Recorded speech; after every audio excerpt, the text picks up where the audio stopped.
Alright guys, a quick one.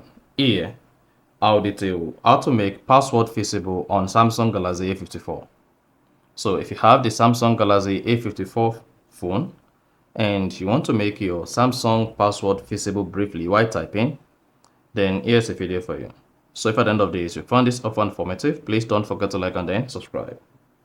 Now, to turn on or enable make password visible on your Samsung A54, all you need to do is go ahead and open the settings app.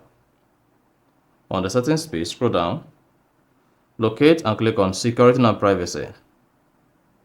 Under security and privacy, scroll down, click on more security settings.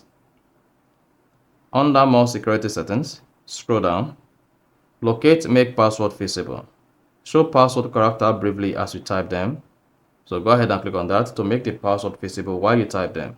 Mark you, this is not advisable if you do type your password in a public environment where people can easily spy on your Samsung phone password.